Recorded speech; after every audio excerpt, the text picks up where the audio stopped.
High friends, this is Bappada. আমি আবার চলে এসেছি তোমাদের সামনে নতুন একটি ভিডিও নিয়ে। তো ভিডিওটি শুরু করবার আগে আমি চাইবো যে আমার চ্যানেলটি সাবস্ক্রাইব করে দাও, যাতে পরবর্তী ভিডিওগুলো খুব সহজেই তোমাদের সামনে পৌঁছে যায়। তো আজকের যেটা মূল বিষয় সেটা হলো কমিউনিকেশান, অর্থাৎ যোগাযোগ। যোগাযোগ কি, হোয়াট ইজ কমিউনিকেশান, এই বিষয় নিয়ে আজকে আলোচনা করব। তো ভিডিওটি দেখতে থাকো। শুরু করা যাক।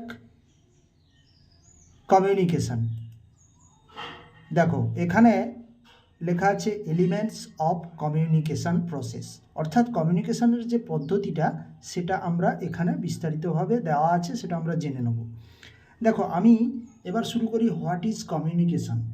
কমিউনিকেশান হলো সেটাই, communication is a simply act of transferring information from one place or one person or group to any other place, any one person or any group. Every communication involve as a sender and a receiver. অর্থাৎ communication সেটাই যেটাকে আমরা বাংলা অর্থে ভালোভাবে বুঝতে পারি। সেটা হলো যে কোনো প্রকার তথ্য বা ইনফরমেশান এক জায়গা থেকে আরেক জায়গায়, কিংবা একজন ব্যক্তির কাছ থেকে আরেকজন ব্যক্তির কাছ পর্যন্ত, কিংবা কোনো গ্রুপ থেকে আরেকটা গ্রুপে জাস্ট ট্রান্সফার করে দেওয়া, এটাই হচ্ছে যে কমিউনিকেশান। এটাকে সোজা বাংলায় আমরা যদি বলতে চাই তাহলে পারস্পরিক বোঝাপড়া এবং একে অপরের সঙ্গে বাক্য বিনিময় ও যোগসূত্র তৈরি করা, সেটাই হলো কমিউনিকেশান। অর্থাৎ এই কমিউনিকেশান যে প্রসেসটা, এটা খুবই গুরুত্বপূর্ণ। তো প্রসেসটা আমরা এবার একটু আলোচনা করব। তো দেখো প্রসেসে এখানে কি কি দেওয়া আছে সেটা আগে আমরা বুঝে নিই। প্রথমে দেখো আমি সংজ্ঞাতে বলেছি সেন্ডার এবং রিসিভার। অর্থাৎ সেন্ডার মানে কি, যিনি পাঠাচ্ছেন অর্থাৎ প্রেরক। আর রিসিভার কথাটার অর্থ কি না, যিনি গ্রহণ করছেন, যাকে ইনফরমেশনটা পাঠানো হচ্ছে সেটা হচ্ছে রিসিভার। অর্থাৎ এখানে কমিউনিকেশনের ক্ষেত্রে সেন্ডার এবং রিসিভার যদি না হয় তাহলে কিন্তু কমিউনিকেশন প্রসেসটা কমপ্লিট হবে না। এবার সেক্ষেত্রে আমাদেরকে দেখতে হবে যে ইনফরমেশান আমরা এভাবে দেখতে পাচ্ছি, সেন্ডার কোনো মেসেজ অথবা কোনো বার্তা, যেটাকে বাংলায় বলা হচ্ছে, সেটা পাঠাচ্ছেন কাকে, রিসিভারকে, অর্থাৎ গ্রাহককে, যিনি গ্রহণ করবেন। তো একটা মিডিয়ার মাধ্যমে তাকে পাঠানো হচ্ছে।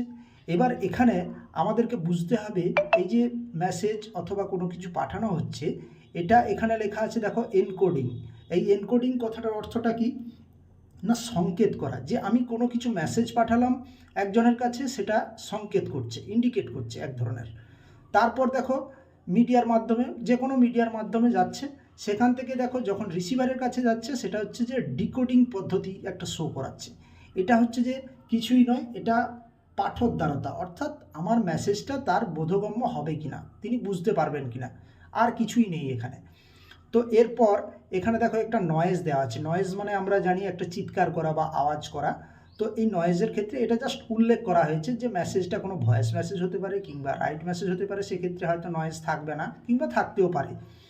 এবার এরপর যেটা আমরা দেখতে পাবো, দেখো রিসিভার থেকে একটা মেসেজ কিংবা কোনো কিছু একটা সেন্ডারের কাছে চলে এসছে, মানে যিনি গ্রাহক তিনি আবার নিজে সেন্ডার রূপে কোনো একটা কিছু সেন্ড করেছেন সেন্ডারকে, আবার সেন্ডারও কোনো কারণে তার বিনিময়ে আবার সেন্ড করেছেন রিসিভারকে, অর্থাৎ পুনরায় পাঠিয়ে দিয়েছেন। তো সেটাকে বলা হচ্ছে ফিডব্যাক।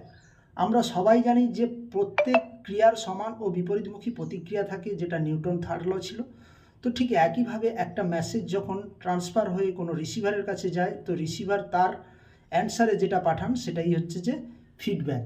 এই টোটাল প্রসিডিওরটা হচ্ছে যে কমিউনিকেশান